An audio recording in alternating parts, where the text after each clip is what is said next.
নমস্কার বন্ধুরা, অঙ্কিতার রান্নাঘরে তোমাদের সবাইকে অনেক অনেক স্বাগত জানাই।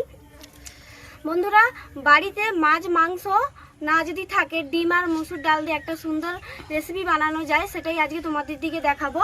মুসুর ডাল আর ডিমের তেল ঝাল। আর এটা বানানোর জন্য আমি এখানে কি কি নিয়েছি দেখো তোমরা। বাটিয়ে করে মুসুর ডাল ভিজিয়ে আগে থেকে জল ঝরিয়ে রেখেছি। দুটো ডিম নিয়েছি, আদা বাটা, কাশ্মীরি লঙ্কার গুঁড়ো, রসুন বাটা, পেঁয়াজ বাটা, টমেটো কুচি, নুন, হলুদ, এমনি লঙ্কার গুঁড়ো আর 5 ফোঁড়ন, আর এখানে সাদা তেল নিয়েছি। প্রথমে আমি এই মসুর ডালটা মিক্সির জারের মধ্যে দিয়ে এটাকে ভালো করে বেটে নেব।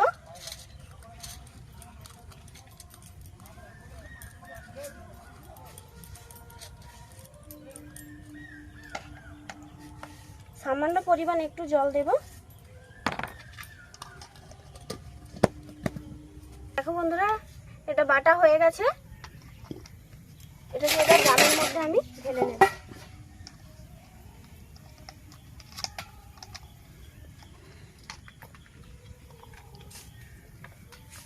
এবার যে আমি এখানে দুটো ডিম নিয়েছি, এবার ফাটিয়ে এর মধ্যে দিয়ে দেব।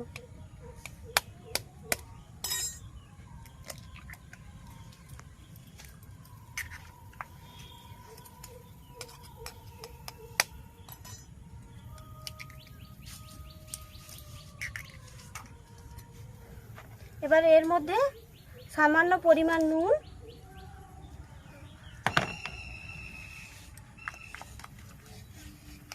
আর অল্প করে হলুদের গুঁড়ো,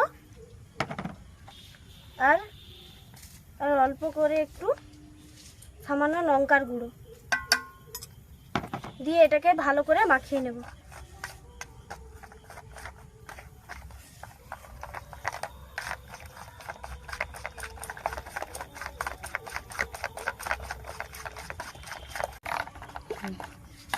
দেখো বন্ধুরা, এটা একদম রেডি হয়ে গেছে। এবার উনানটা ধরিয়ে নেব। উনান ধরানো হয়ে গেছে। এবার কড়ার মধ্যে কিছুটা তেল আমি দিয়ে দেব।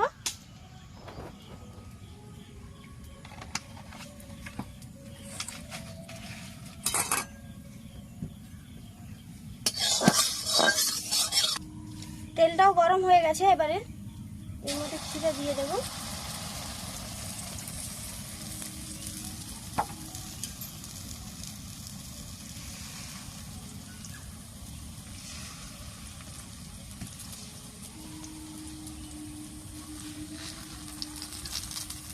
কড়াটা গভীরের জন্য এটা এইভাবে হচ্ছে। এটা যদি পাতলা করা হয় তাহলে গোলভাবে পড়ে যাবে, আর এটা ভালো খুব রান্না করতে খুব সুন্দর সুবিধা হবে।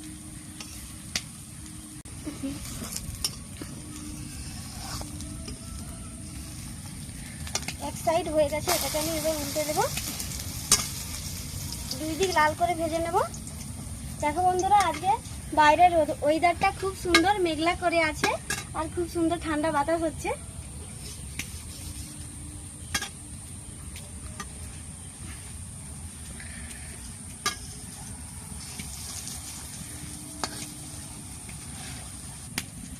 এই যে দেখো, দু সাইডই হয়ে গেছে। এবার আমি এটাকে খুন্তি দিয়ে 3 ভাগে ভাগ করে এটাকে আমি কেটে নেব।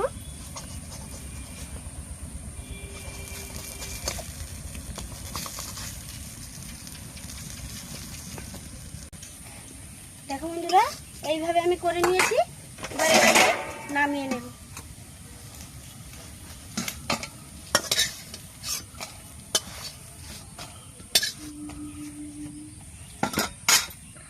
এবার বাকি সবগুলো আমি ওই একইভাবে ভেজে নেব।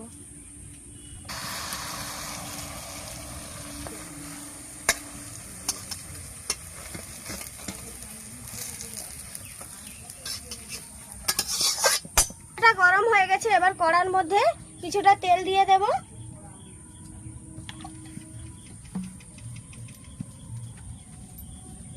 আর তেলও গরম হয়ে গেছে। এবার দিয়ে দেব 5 ফোঁড়ন,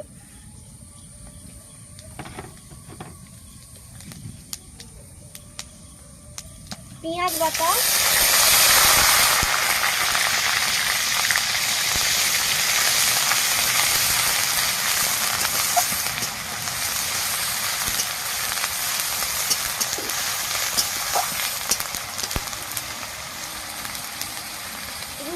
বাটা,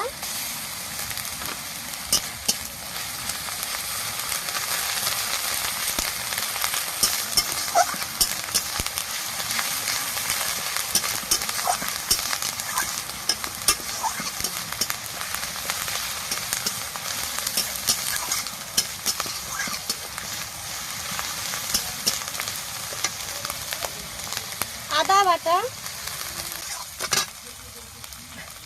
টমেটোর কুচি,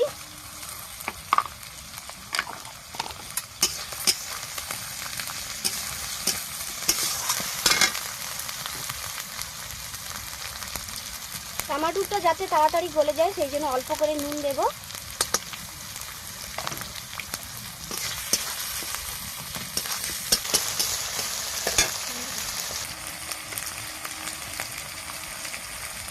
লঙ্কার গুঁড়ো, হাফ চামচের মতো লঙ্কার গুঁড়ো,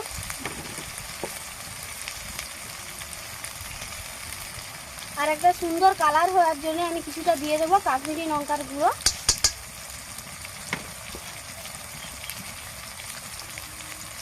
আর হলুদের গুঁড়ো।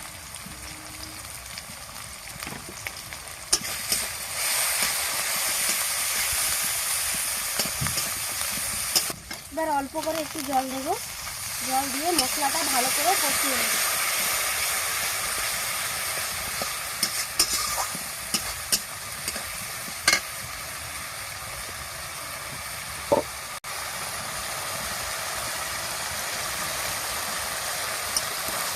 মশলাটা কষা হয়ে গেছে, এবার এর মধ্যে জল দিয়ে দেব।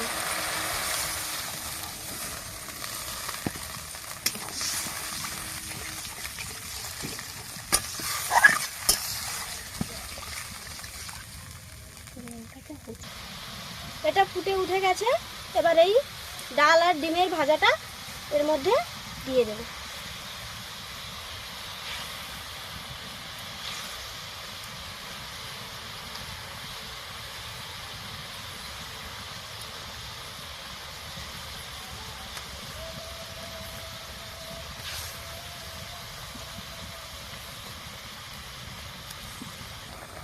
এটা হয়ে গেছে, এবার এটাকে নামিয়ে নেব।